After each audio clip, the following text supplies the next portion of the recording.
Good morning. Okay, 7A, right in the middle. Or I guess note 22 Way down.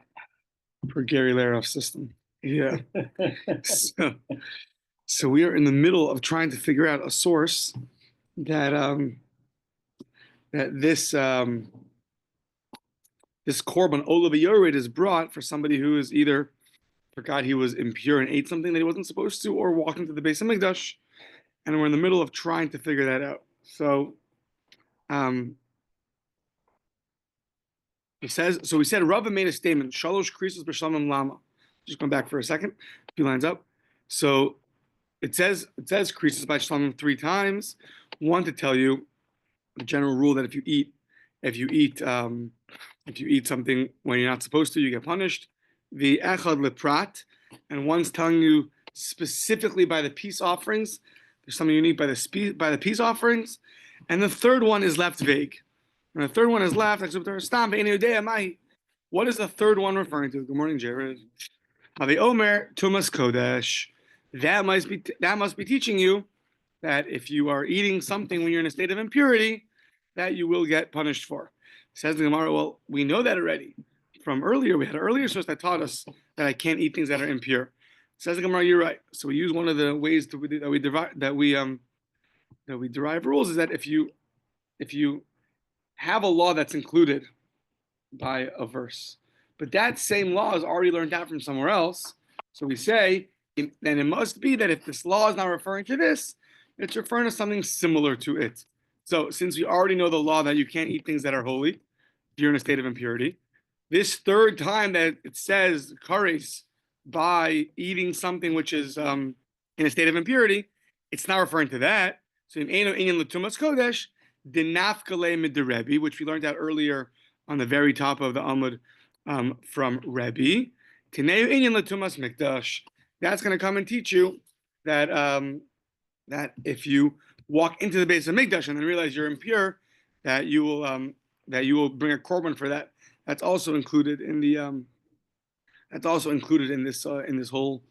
whole section of the Torah of bringing a korban. So the fact that it said it 3 times, kares 3 times by shlamim, and we didn't know what the third one was for, so it must be for generally eating something when you're in a state of impurity, but that you know already. So then it must be not eating something, but walking in to the Beis Hamikdash when you're contaminated. So now it says the Gemara, hold on. This 3 times that it says kares in the parsha of eating things while you're in a state of impurity, I need this for something else. It's not available for me. Why? Like the teaching of Rabbi Abo, Dam Rabbi Abo, Shalosh Krisos B'Shlamim Lama. Why does it say 3 times by eating things in a state of impurity? It said kares. Why? Achas Liklal. So one is to teach you the general rule of eating something when you're tamei. Fine.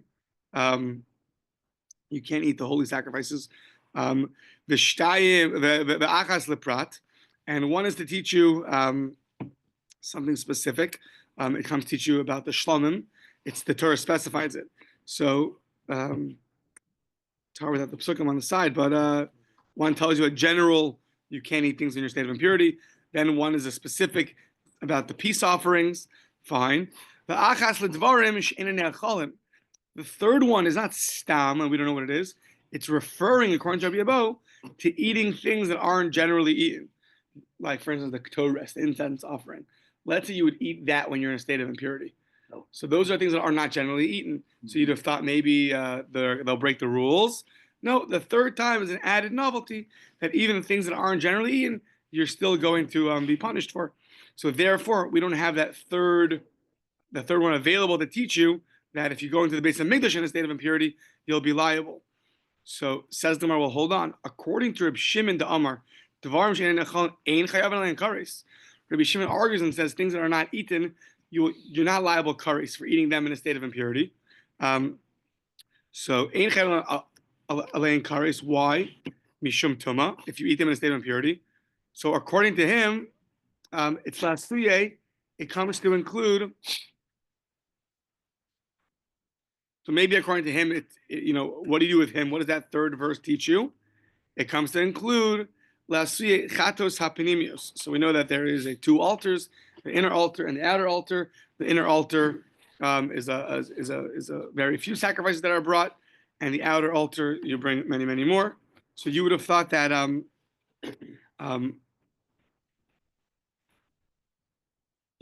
maybe the offerings that are brought, if you eat those inner offerings in a state of impurity, you would have thought that you're not liable, like other offerings, like other holy offerings. You would have thought that those would be different for some reason. We'll see why in a second. To that, this third verse teaches you that you're even liable for those. Now, why would you have thought that eating the inner offerings would be any different than eating the outer offerings?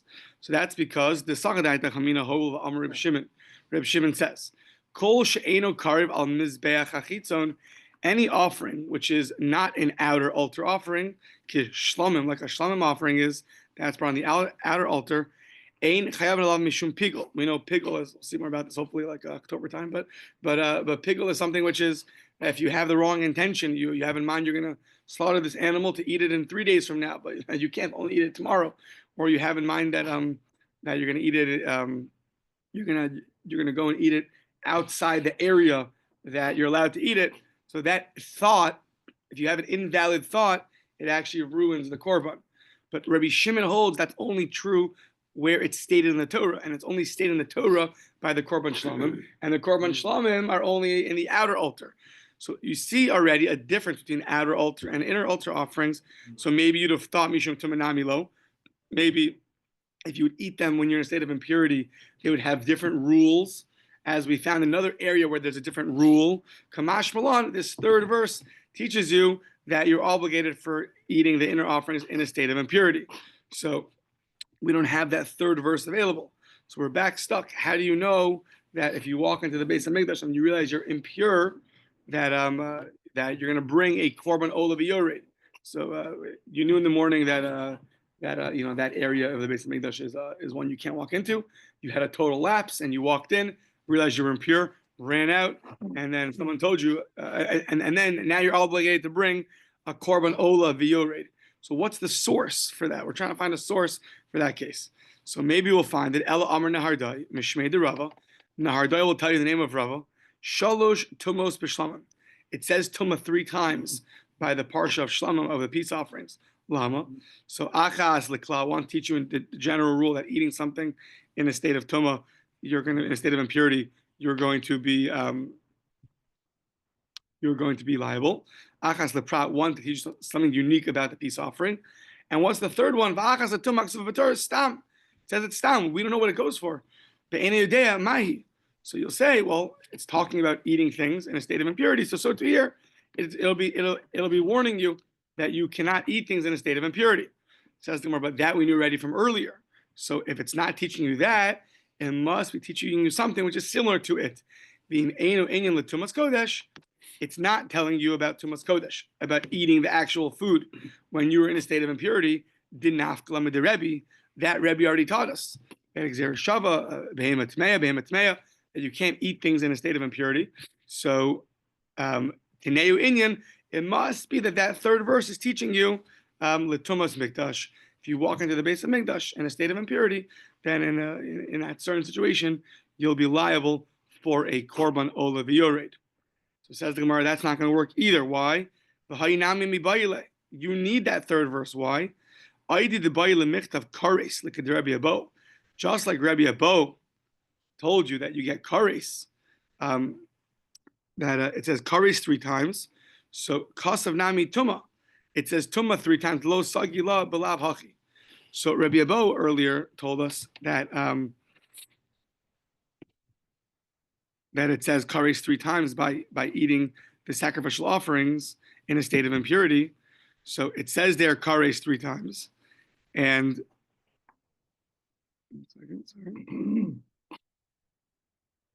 yeah, it says there kares 3 times. Now we have to know kares for what. You get kares for what? It doesn't tell you what. So with that we say it says tuma 3 times. So the third tuma is telling you that well, time to wake up. So just like Rabbi Avo, it has 3 Right. Just like Rabbi Dovid uses the third kares to teach you, if you eat things that aren't usually eaten, like the ktores, you're going to be liable. So it says kares there, but kares for what? So it says tuma for a third time to teach you if you're eating something when you're in a state of impurity, then you're chayav kares. So basically, there's kares mentioned 3 times. The third time we don't know what it's for. There's tuma mentioned 3 times. The third time we don't know what it's for. So the Gemara is doing some mathematics. Well, according to Rabbi Dovid, the third time it says kares, it's referring to eating things that are not edible. Okay, so it says kares there, but kares for what? So that we say, oh, kares for eating it when you're in a state of impurity. So that third impurity will be teaching you that you'll get kares for eating the things that are not usually eaten in a state of impurity. So you don't have that third tuma available for our derivation, for what we need it for. So we're still stuck, and we don't have a source. How you know that? Is there a problem for eating something that you're not supposed to be eating when you're tahor? I mean, maybe not. That's a good question. Guy eats the Torahs when he's tahor, right? Yeah. Maybe I don't know. Yeah, I don't know. Yeah, good question. So Elam or Rava, okay, we have Gzeira Shava, Tumaso and Tumaso. The word Tumaso is open for to derive a Gzeira Shava. Ksiv Hacha, it says over here by the section of Ola V'Yorid, our korban Ola V'Yorid. It says Tumaso, L'chol Tumaso. Okay, turn the page. Uksiv Hasam Hame Yihya O Tumaso Bo. And there it's talking about Tumas Mikdash, about impurity revolving around the base of Mikdash, and it says Tumas Sobo. So Mala Holland, just over there, it's referring to Paraduma, different things regarding the base of Mikdash and its impurities. It says Tumas Mikdash. So too by us, our korban Ola V'Yored, it's also referring to Tumas Mikdash. Okay. So we found Gzeira Shava, Tumaso. Now we had earlier, really the end of yesterday, or in the middle of yesterday, in that same section of the Torah that was talking about a korban Ola V'Yored, it said the word ba, and ba came to exclude truma, and that if you eat truma in a state of impurity, so that you're not going to be liable a korban Ola V'Yored.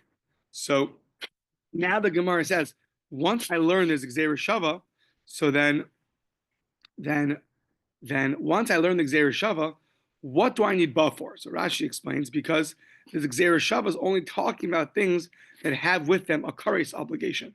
So it's only those things that are going to be included in this Gzeira Shava.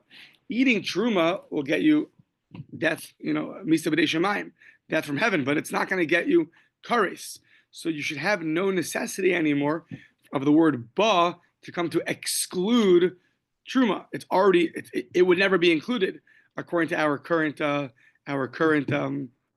derivation of tumaso. Those are referring to things that have kares with them, but truma doesn't have kares with it. So the ela balam looks, and what's it doing? It says the Gemara, it's coming to teach you an interesting thing. Lirabos nevelas of tahor. It's coming to include, not exclude, but include somebody who eats someone who eats a nevela, a carcass of a bird, of a kosher bird. So that's going to impurify him. So you can't eat a carcass of you can't eat a carcass, or it wasn't checked properly. So if you were to eat that, and then that's going to impurify you. And now, if you go into the base of Mikdash, so you're going to be liable. You're also going to be liable. So says the Gemara, usually ba comes to tell you this and not something else. It's not a word that's used to include. We have certain words that used to include. Kol comes to include. Ba comes to exclude. So how can you tell me that the word ba is including a kosher bird that you ate its carcass, that's going to impurify you? It's not a word that it comes to include. Says the Gemara, say, you're right. Well, ha'amres ba miutahu. So what do you want to say? It's coming to exclude something. Bishum miutahu ayaser ksiv. I already know to exclude why. It says o kiyiga davar negia. O kiyiga. It says only if you touch things you'll be impure. So the bar negia in, the la bar negia lo. Only if you come to impurify yourself through touching, but through other forms like let's say eating, that would not qualify for you to bring a korban ola v'yored. Isn't that touching when you're eating something? Not with your hand.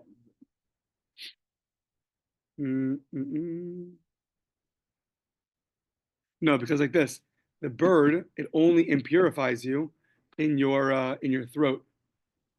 Only once you eat it and you swallow it, Oh, okay. that impurifies That's you. what it is. Yeah. If you're just to touch that bird, then that's not going to impurify you.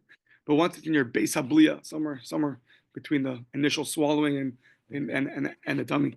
So that's something which we would never think you would have to bring a korban olav yored, because it says o kiyiga, only things that cause impurity through the means of touching. This causes impurity through the means of swallowing, so it's already excluded. Okay, and then it says uksiv ba. It says ba to exclude something. So we're saying it's coming to exclude this bird that you're eating. So you have two parts of the same section of the Torah coming to exclude the same thing. And the rule is, when you have a double negative, you get a positive, right? So it's a have miut achar miut, the ein miut achar miut ela l'rabos. When you have something excluding the same thing twice, in Matzah it's not coming to exclude, rather it's coming to include. Yeah. It is interesting though, things that impurify you and things that impurify you through touching and impurify you through swallowing will have different rules. So for instance, swallowing, you have to swallow something in all of its measurements within a certain amount of time. So touching something, you touch something. That's not so. There are differences. Yeah. When you say variable, It's a variable offering. variable, That's so. very So the Mishnah says it's a kind of a shogeg offering where you knew something was wrong, you knew that you were impure at 6 a.m. 8 a.m. you totally blinked out and you walked into the Beis Hamikdash, and then at 10 a.m. you remembered, oh my gosh, I was impure. So for that, when you have a yediyah in the beginning, you know in the beginning and you know at the end, and in the middle you had a lapse, you bring a korban olav yored. It's called olav yored, a variable offering, because it depends on the wealth of the person. Oh, okay. Variable meaning ola means you go up, like aliyah, you go up. Okay. There you're going to bring a nice big animal. But yored, if you can't afford it, so you'll bring some flour offering. If you eat, like maybe this is a discussion for another time, but if you eat something on the inside, then it makes you tameh. Do you convey that tuma? Like, like if you're, Right. like Yeah. The different levels of tuma. Right, Ava Tuma Rishon, Ava Tuma Rishon, yeah, it depends. Like, but it's inside of you, so Well, it's not by eating it. you become tameh. So then, when you do that, then you can convey that. It's not only your inner liver's tameh, your whole body's tameh now. I just was okay. So it Yeah. doesn't. They're the rules of okay. Would apply to whatever Okay. the rules of Av and Rishon and Sheni and Shlishi would apply. Yeah. Good question. So so a double negative gets you a positive. Okay. Now, okay, good. Next part of the Mishnah. So the next part of the Mishnah was, so that was the first thing. You have a knowledge in the beginning and a knowledge at the end that you were impure. A lapse in the middle, you bring the variable offering. Fine. The next part was, though, if you had knowledge in the beginning, but no knowledge at the end. So you knew at 6 a.m. you were impure, right? And then you had a lapse. And then, so you walked into the Beis Hamikdash, or you ate something which is holy that you weren't supposed to, but you never remembered what you did was wrong. Well, because if you would have remembered, you would have brought a sacrifice. So what happens now? So maybe you should get punished. You did something wrong. Comes Yom Kippur, and the inner goat will atone meaning not really atone, but it'll suspend your punishment for you. That inner goat brought on Yom Kippur is going to suspend your punishment for you until you remember what you did was wrong. And once you remember, then you go bring a sacrifice.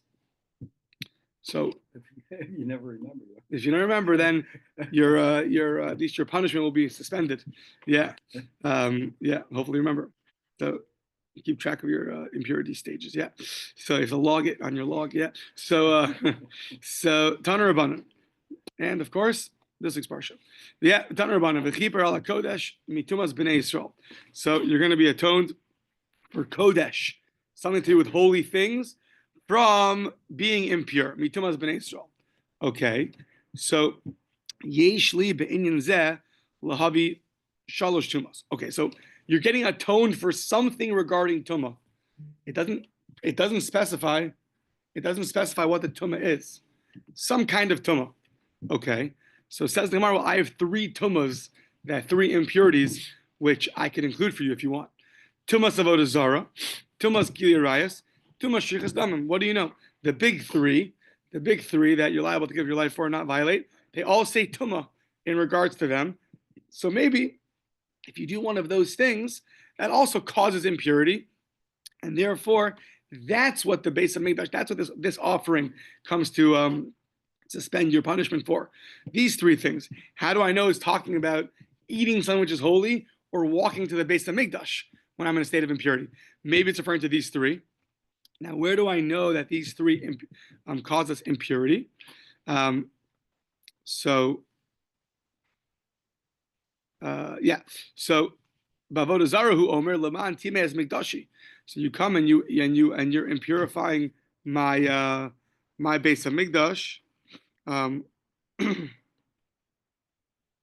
Yeah, so that's, I guess that's referring to Avodah Zara. Yeah, exactly. You're giving your kid to Molech. So that's right. So that's going to cause impurity. So you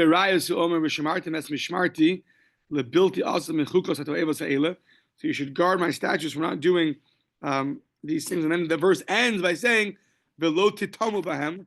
Also, don't, as it causes impurity, having illicit relations. I'm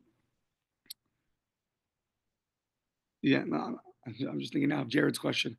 It probably does not referring to those kinds of tumah, where it's right, once a person does avodah zara, and now he touches something that becomes impure. It's probably more of a spiritual impurity. Yeah. You're causing but either way, that should still be included in this. Why not? Which says, and then it says, veloti tamu bahem, by illicit relations, and by killing somebody. So you shouldn't impurify my land. Killing somebody impurifies my land. Right? It talks about the land of Israel. It's going to spit the inhabitants out if they're going to be purified. So it's a real thing. It's not a spiritual, it's like some kind of thing up there. It's a real thing. If there's impurity caused by these things, so then it's going to spit you out. So, yeah. So maybe you would think, Yochel al shalosh tumas halalu, it's on these 3, the very severe 3 things that it says tumah. On those 3, the inner goat on Yom Kippur is going to atone for, mechaper. Talmud lomar, no. Mitumas b'nei Yisrael, it's only from, the mem is from your impurities, meaning from some of your impurities, but not all of your impurities. So it's not going to include every place in the Torah that it says the word tumah. The inner goat's going to atone for that. No, it's only mi tumas. It's from some of your impurities. Now, what are those? Mi tumas b'nei Yisrael v'lo kol tumas. So now, what are some of these tumas? Meaning, okay, so it's not going to be all the places it says tumah. But now, what do you choose? Do you choose the big 3? It says tumah over there. Do you choose when you touch something that was impure? It says tumah over there. When you walk into the base of Mikdash, it says tumah over there. So from which tumah, which impurity does the inner goat atone for? Okay, from some and not all. Which some and which not all? I wish it was just from everything. Yes. Well, we'll see, right? The end of that mission talked about. We're going to say ba, not to exclude, but the kol. No, but they have that. There's some opinions that the goat that's thrown off the hill, thrown off the mountain on Yom Kippur, atones for a lot of Don't worry, Yom Kippur's a day for us too, Jared. Yeah. So mamatzino. So we're using the principle of a mamatzino. So we're going to find somewhere else in the Torah where there's a difference in the words of impurity. For our purpose, we're going to find that a korban ola v'yoreh, this variable offering. So only 2 kinds of tumah do you bring that offering for. So we see that they're unique, they're distinct in that area. They're singled out when it comes to a variable offering. So maybe we're going to single them out also when it comes to the inner offering on Yom Kippur. Just like we find they're singled out in that area of the Torah when it comes to sacrifices, maybe they'll be singled out in this area too. So mamatzinu, shechilek hakasuv, michlal, kol hatumos. From all the tumos, we said only 2 of them do you bring this variable offering, this korban ola v'yoreh, havi omer tumas mikdash bekadashav, impurifying when you come into the base of Mikdash in a state of impurity, you had that lapse, or you eat something when you're not supposed to because you had a lapse that either it was holy, or either that it was holy or that you were impure. Either way, so you see that those are singled out. Afkan, so too here, when it comes to which impurity does the inner goat on Yom Kippur atone for, we'll say betumas mikdash v'kadash. It's going to atone for the korban. It's going to atone for the impurity of either eating something which you were in state of impurity and you weren't supposed to eat, or walking into the Beis Hamikdash when you were in a state of impurity. That's Divrei Rabbi Yehuda. Rabbi Yehuda has to go to somewhere else to apply the rule to us. Rabbi Shimon Omer mimkomo hu muchra. You don't need to go and find some other place in the Torah and learn from there. From our verse itself, you can learn, right? It's always better to find an internal proof than an external proof. So, Hari Omer, it says in the verse v'chiper al hakodesh, it's going to atone for holiness, mitumos. So he understands when it says v'chiper al hakodesh mitumos, you're going to atone for the holiness from the impurity. What it means is mitumas shel kodesh. It's referring to from the impurity of things that are kodesh. Which things are holy? Which things are kodesh? Food and the Beis Hamikdash. So the pasuk itself, Rabbi Shimon learns that it's telling you it's only atoning from the impurity of the holy things. So what are the holy things? The food or the Beis Hamikdash. So says the Gemara, Yachol al kol tumah shebekodesh. Maybe you would say it's regarding to any tumah when it's related to things that are holy. Yehei seir zeh mechaper. This seir would atone for. Meaning, I guess more than just these two, but other things also. For example, okay, Rashi adds in, for example, keep these two, the food that's holy or the Beis Hamikdash, which is holy. But remember, this inner goat is only atoning for something where you knew you were impure, or you knew the Beis Hamikdash this area was holy, or you knew that the food was holy and you couldn't eat it, and then you had a lapse, and then you forgot. And then it came Yom Kippur. But what about a case where you knew originally, you had a lapse, and then you knew also? So for that, we bring a korban olav yored, right? For that, we bring a korban olav yored. But says the Gemara, forget that korban. Let this inner goat atone for those cases also. Instead of that whole section of korban olav yored, it's atoning for things that are holy. So let it atone for every situation, whether you had knowledge in the beginning or you had knowledge in the end. Let it atone for all of them. So, okay. So, how do you know not that way? Talmud Lomar u'mepisha'ehem lechol chatasam. It compares the sins of pisha'ehem lechol chatasam. What does that mean? Chatayim, it's only aveiras that are similar to pishayim. So, pishayim to our inadvertent, our negligent aveiras. A pesha means you do something negligently, like b'mezid. So, ma pishayim she'enam b'nei korban, just like when you do something advertently, you don't bring a sacrifice. You only bring a sacrifice when you do it inadvertently. So do these chatayim she'enam b'nei korban. So in this section itself, it compares these sin offerings to advertent acts, advertent aveiras. Just like for an aveir you do advertently on purpose, you don't bring a korban. So to af chatayim she'enam b'nei korban. So to our sections, only including things that you don't already bring a korban for. And since the other aveiras, you already are bringing a korban for it, so this is not going to atone for that. So, let's say you remembered at 6 a.m. that you were impure, 8 a.m. you forgot, you ate your bagel, and then you realized, oh my gosh, it was a holy bagel, I couldn't eat it, and then you remembered. And then let's say you didn't bring your sacrifice, right? I don't know, you forgot to bring a sacrifice. So the guy in Yom Kippur, he'll cover it for me, right? The rabbi will take care of it. It's fine, right? So that thing where it says no, this only atones for things that do not have a offering associated with them. That situation where you remember in the beginning and remember at the end already has a sacrifice associated with it. Okay.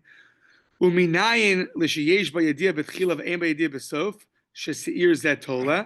how do you know that if you have knowledge in the beginning that you were impure, or the Beis Hamikdash, that area was holy, or the food was holy, but you didn't have knowledge at the end? How do you know that this goat atones for that? Talmud Lomar lechol chatasam. So it says lechol chatasam chayve chatos b'mashma. It's referring to things that are fitting to be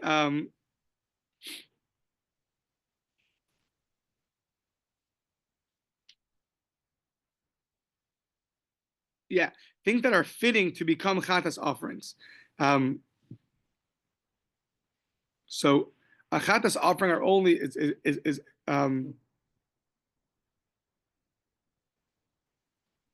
during the chatas offerings, right? Not, it's only chayve chatas, right? Meaning that So this offering, so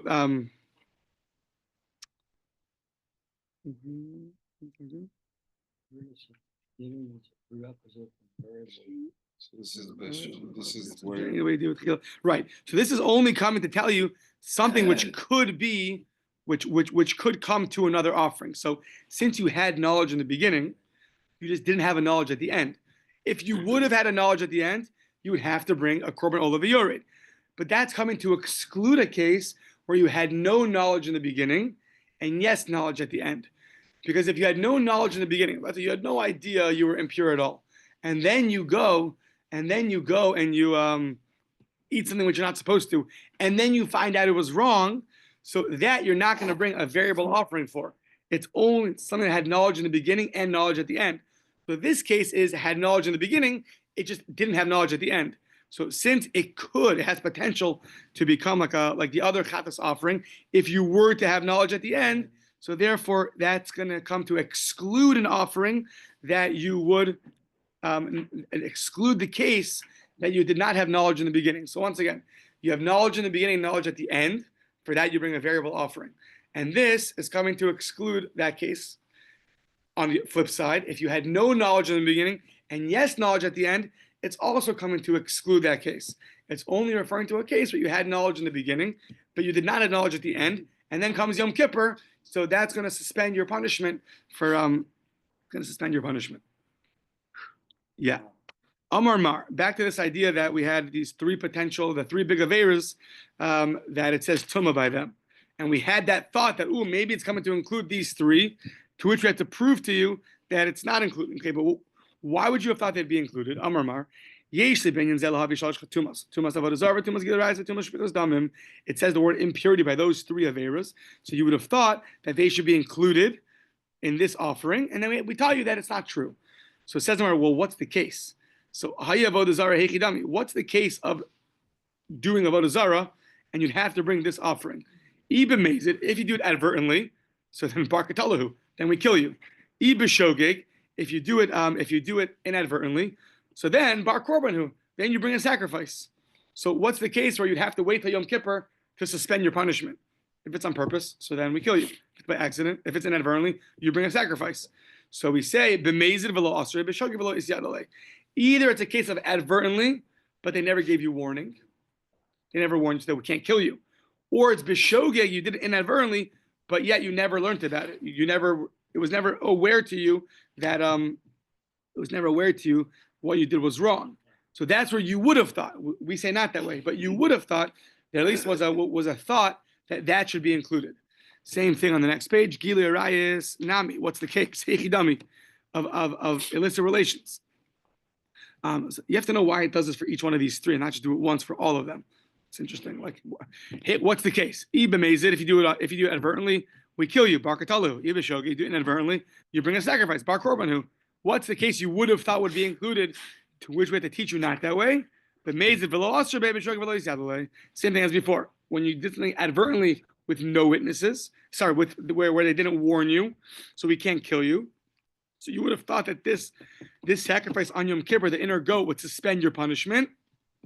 If you did it inadvertently and you weren't aware of that, so you would have thought this also would atone for you, would suspend your punishment, which would tell you that it's only referring to specific tumas, only eating the food or the base of Mikdash. Same thing again, shvichas damim, killing somebody. So what's the case? Hechidami.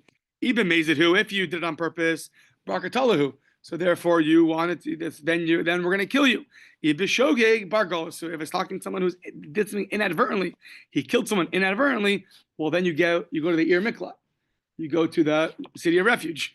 So you don't need this.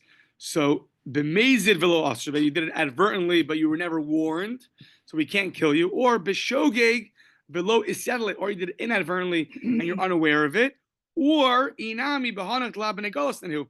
right? If you put the axe on, if you there's many cases where you don't get gullus, for if you kill someone on the axe on the way up and not on the way down, or or you threw the rock at him and the guy then lifted up his head. So those cases weren't total cases of were you guys city of refuge. So you'll have to. So there you would have thought that this inner sacrifice would atone for, to which we had to tell you not that way. Okay. Fine. Amar Mar. You would have thought for these 3 tumas that the inner goat would atone for you. Mi tumas velo kol tumas. Right, so we're just going back now, repeating. So it said from some of the impurities, but not from all of the things that it says impurity. So what was the from some? So we said it was only referring to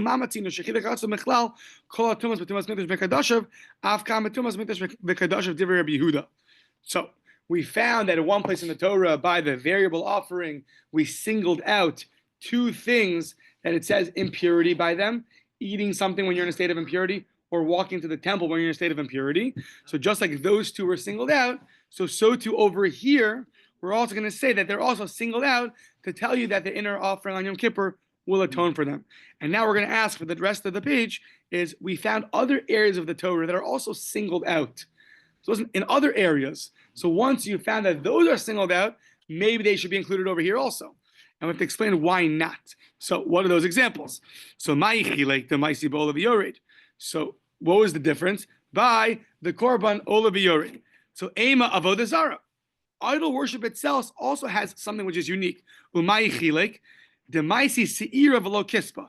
So usually you can bring for a Chatas offering, you can either bring either a female goat or a female lamb. You have your choice. By Avodah Zarah, you only can bring the female goat. You can't bring the female lamb. Oh, we see Avodah Zarah is unique. It's also singled out. It's different than everything else. So once it's different, so that should be its advantage. It should be included in this section and be atoned for by the inner goat. Rav Kana, no. Oh, no. We're talking about things that are different to help you. Lahakel. Lahakel means to make it easier. Lahakel, where the korban's atoning for you. It's suspending your punishment. So coming to here, this is coming as a stringency. Now, why is this a stringency? Because if you all you can bring is a seira, all you can bring is a female goat, and so you can't bring the cheaper animal. Sounds like a female lamb is a little cheaper. You can't bring that. You can only bring so if you don't have money, too bad. Go find a way to make money and go bring that animal. You don't have an option to bring the less expensive animal. So therefore, that's really a stringency, not a leniency. And when it's coming to atone for aveiros on Yom Kippur, we're looking for things that were distinct in the Torah, that were more lenient and not more strict. Yeah. Okay, says the Gemara, Ema Yoledes, a lady we know that's depending on a boy or a girl, she's impure.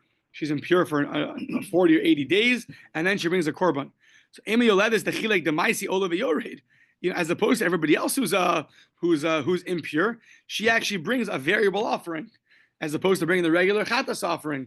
So that's also unique. Oh, so once she's unique, maybe that lady who didn't bring that offering.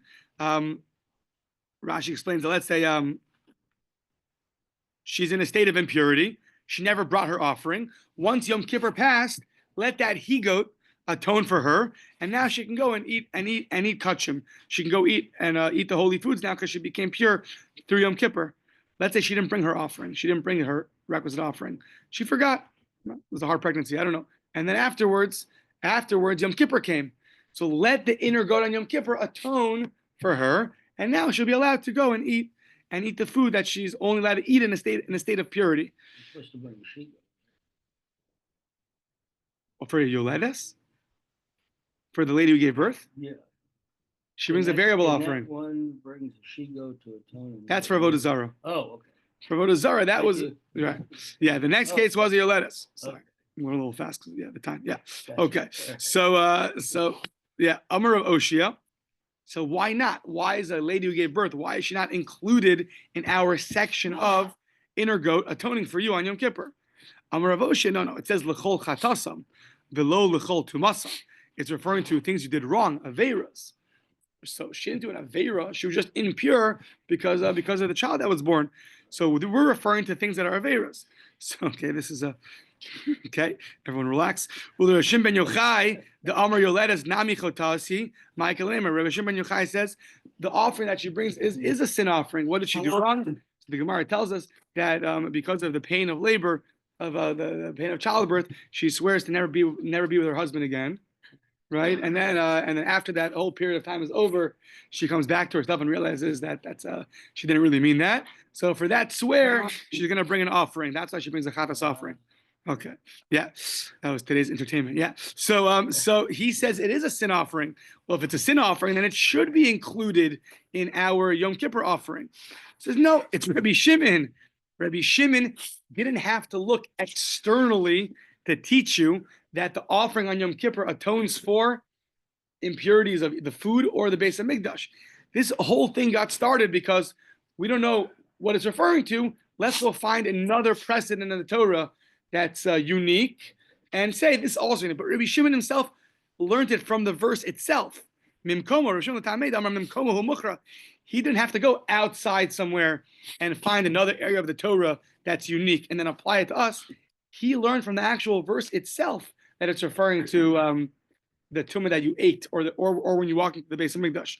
So this whole shmuz doesn't apply to him. It only applies to Rabbi Yehuda, who didn't know what are we referring to. Well, let's go find somewhere else in the Torah that is unique, and if it's unique over there, then it'll be unique over here. But that doesn't apply to Rabbi Shimon. Okay, let's do one or two more.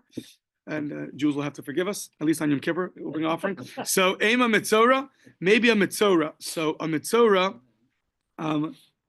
maybe a Mitzora also. One sec, so why is a Mitzora unique? Because he also brings a variable offering. A Mitzora also brings a variable, as opposed to a regular Chatas offering. So since he's also unique, he brings a variable offering and not a Chatas offering, he should be included in our Parsha. Amar Rav Oshia, L'chol Chatasam, V'lo L'chol Tumasam. Our Parsha only referring to Aveiras that you did, not impurities. A Mitzora, he's impure. But who says it's because of an Aveira? Well, hold on. Rabbi Shimon bar Nachmani says, Amar al Shiva Dvarim Negayim Bayin. What does that mean? He for 7 things he gets tsaras. Obviously, he has a tsaras because he did an aveira. So because he did an aveira, so the korban he brings is for sure going to be a sin offering because he did something wrong. Michael Meimar says the Gemara, no. So Hasam Negia de Achaperle. No, we misunderstood. The actual tsaras atones for him. The sacrifice he brings is not to atone for him. The tsaras itself atones for him. He's now outside of the camps by himself with all these diseases. That atones for him. He brings a sacrifice to be let back in. You need a special sacrifice that you bring to be let back in to the nation, but not that it atones for you. Okay, 6:58. We're getting death stares from Jules.